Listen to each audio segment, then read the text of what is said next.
I've never seen such a thing. You were driving a vehicle and apparently, Allegedly, they're saying I was did you interrupt me just then? No. Let me speak and you'll have a chance. I'm going to read what the probable cause affidavit that's filed in this record. Joe Touchette. Good morning. Yes, you're here with Mr. Dusler here. You're charged with a third-degree felony of injury to an elderly person. Is that right? No. Yes, sir. That carries with it up to 10 years in prison if convicted. Who is the victim in this case? What's the relationship? Greg Broussard. What's the relation? I was a live-in caretaker. And yeah. You were the caretaker for the person? Well, there's nothing funny about this. No, I'm not laughing. You were the caretaker for the person. Yes, sir. I'm really. Now, let's see. You're alleged intentionally and knowingly cause the injury to a person 65 years of age or older by pushing them to the ground, and you were being paid to take care of them? I was living. Is that right? Yes, or sir. no? Well, not paid. It was like a meth house. It was a horrible situation. We're living there. It was like a mess den. It was 3 years ago. I went to. What were you doing in the meth house? I got kicked out. What was I doing? I would took care of that. I'm so sorry. I wasn't really trying to get funny earlier. I apologize. I do things like take care of the house, wash the clothes, took care of him. When I moved in, Were you getting paid for that? not money, room and board, drugs, all that kind of stuff. You were getting paid with drugs? Yeah, drugs, room and board, food, stuff like that. Who was paying you for, a who was trap paying you with drugs? the gentleman, Craig Broussard. It was a horrible situation. I went to rehab right after this incident. I completed rehab and I've been clean. So, so I apologize. I wasn't to make light of the situation.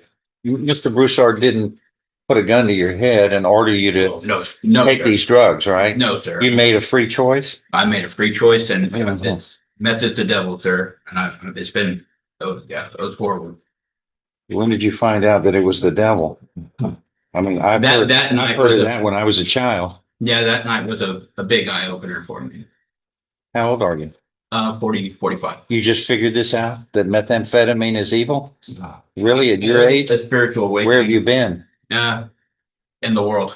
I apologize. I mean, yeah. Well, it's out there in the world. Yeah. Aren't you reading the papers or something? No, sir. Oh, you're hiding under a rock somewhere? No, sir. Come on. Yeah. Yeah, this is common knowledge. Yes, sir. All right. But anyway, Yeah. that still is not an excuse for committing a crime as alleged here, if this is true. Anybody 65 years of age or older is deemed elderly, which causes an enhancement of culpability for someone who injures them. Right. Apparently, he had a laceration to the back of his head. Do you have any prior convictions? Drugs back in like 20 years. Is that yes? Yes, sir. You mean? Yes, Your Honor. Okay, felonies. I'm talking about felonies. Yes, Your Honor. Where? Harris County and Dallas County. I've been doing good up until, I didn't even, I'm not trying to go for guilt. I'm not going to go in guilty. Look, hold on, sir. There's an old saying, what's in the past is never really in the past when it comes to prior convictions. You get punished for the circumstances of the crime, if committed, and criminal history. That's the equation that's used in federal court as well as state courts, including Texas courts. That's the equation. If you have prior criminal history, it's best not to get around a crime because it will be used to enhance the punishment. Anyway. All right. We're going to reset this for an announcement, Don. Yes. Right? Yes. Good. Okay. And that gives the state some time to look into the criminal history. How many, what are the felony convictions? The drugs? In 98 was drugs. And the second one, I don't remember the year, was criminal mischief. I got drunk and ran into a house in Dallas. That wasn't an excuse though, is it? No, there's no excuses for anything like that. Unless somebody slipped you a cookie or something. No. Okay. There's no. But are you sure those are two felonies? Yes, sir. And those were at separate times? Yes, sir. That's not good. The criminal mischief judge is a state jail felony. Okay, that's not going to be used to enhance. It has to be above a state jail, Oh, third degree or higher. But there is another one out there. yeah, yes, sir. No, yeah, in Harris County. Is it a state jail felony too? Are you sure? The other one is a state Yeah, jail? exactly. I got probation. Oh, okay. Yeah. Okay, well then, It was. that's not going to enhance the punishment if that's true. What? Okay, but if it's a conviction, it keeps you from getting probation in front of a jury because state jail felony conviction counts Yes. as inability to get probation from a jury. All right, but we're going to reset this. You and your lawyer can work on something. Okay, thank you. Give me a minute. Here's the setting on this for announcement. Announcement. Okay. In 24 CR 2161, you were Brandon LaFleur. Yes, yeah. See, you were here before. You were charged with a third degree felony of injury to a child. Have you hired another attorney? That's No, I had applied for what? the point for it. Why? You're not employed? Yeah, Are you I'm employed? Yes, I'm employed. So why do the taxpayers pay for your mess?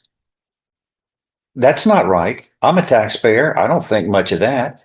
You've been charged with a crime, just like anybody who has a mess. You're a grown up. You got to fix it. I understand that. Not let 250,000 people pay for your mess. I understand that. It's not on my watch. That's not going to happen. Where do you work? At M&P. Okay. And how much do you make an hour? 1950. Yeah, that's 20 grand. That's 50 grand in a year. Well, Your Honor, I hired a lawyer, but I couldn't keep up with his pay. Well, there are other lawyers out there who can work with you. You go out and hire. We were here before, looks like on June 11th. What is the defendant's bond, please, on this? Brandon LaFleur? $15,000. I'm looking at this probable cause affidavit. And this is about one of the most disturbing things I've seen in my career.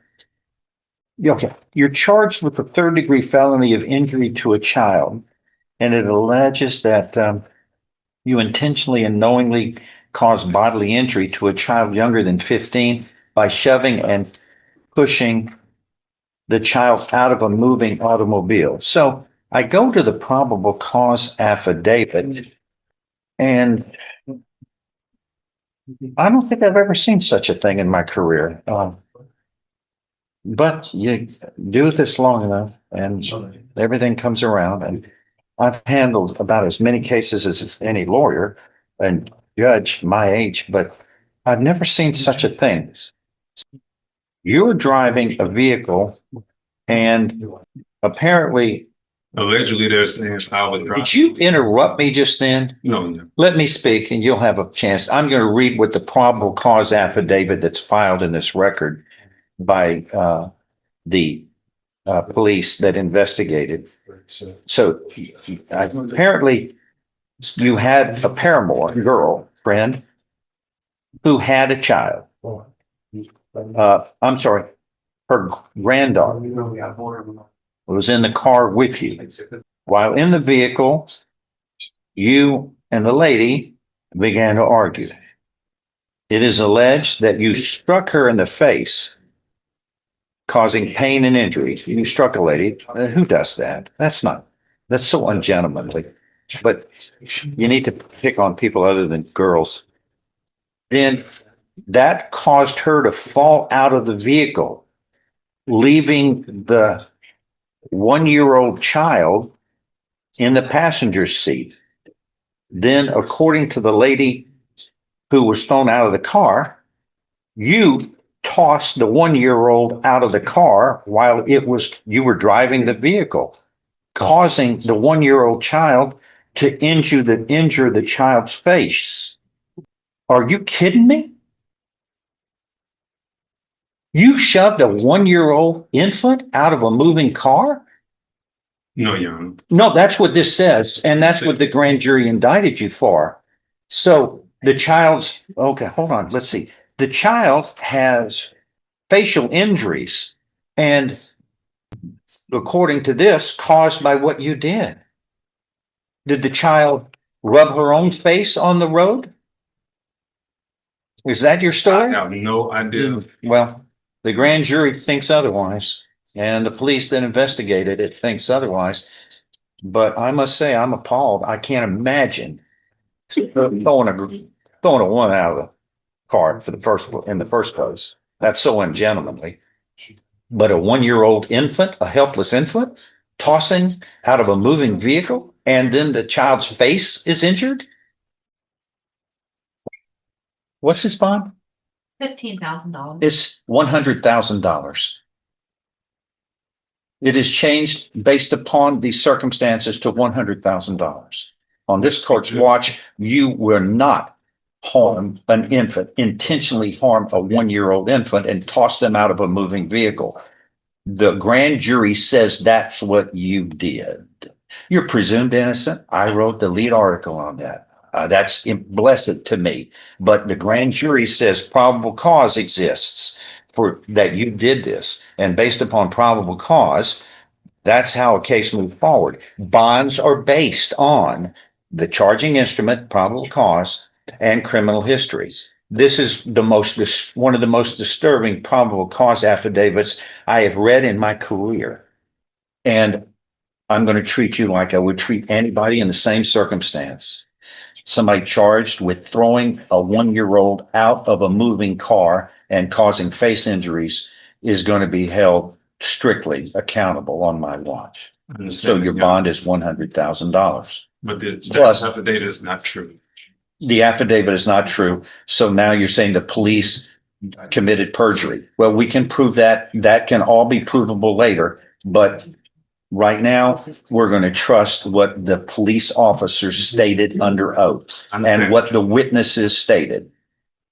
You'll be taken into custody. If you post your bond, you must be at home. I don't want you driving people around in your car. You're dangerous, especially to 1-year-olds. You must be on home confinement. You can have a GPS device and you can go to and from work, to and in the most direct route possible, to and from food, to and from your lawyer that you may hire or who's ever going to represent you, and to and from court in the most direct route possible. Those are the normal orders the court gives when somebody's placed on home confinement. But anyone charged with throwing a 1-year-old out of a moving car is frighteningly a threat to everybody's well-being. That's the orders of this court. And the next event, do you have a lawyer at all representing? No, Your Honor. Okay. Okay, if you're unable to hire one because of what the orders of the court, fill out an indigent form and I can get somebody to represent you immediately. Your Honor, I did fill out one the last time I was here. Who was appointed? Nobody contacted me. I even told my bills bond I was not contacted. They said they'll make a note. Where would the indigent form be that he filled out earlier? Judge, I'm unsure if it's not in the file, when he's arraigned at the jail. Where did you fill it out at? Next door. Oh, It went in there. okay. That's, Yeah. God knows where it is now. Yeah.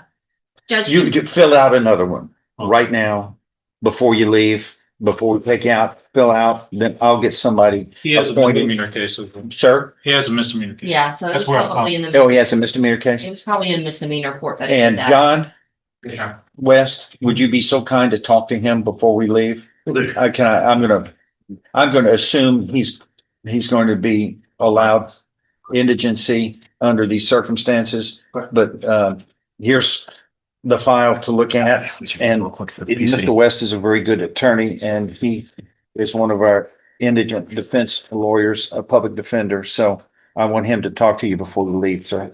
And I'm going to reset this for an announcement in 4 weeks. John, if there's any other appearances you feel like he needs to make sooner, let me know. But this court can't ignore the extraordinary, extreme, serious circumstances concerning what the court has in its file in the probable cause affidavit, which is what it relies on. That is all. You're taken into custody. And Brand, well, hold on. I have. You say you're taking me into custody? Yes, you're in custody until you can post the $100,000 bond. You just can't write a check for it here.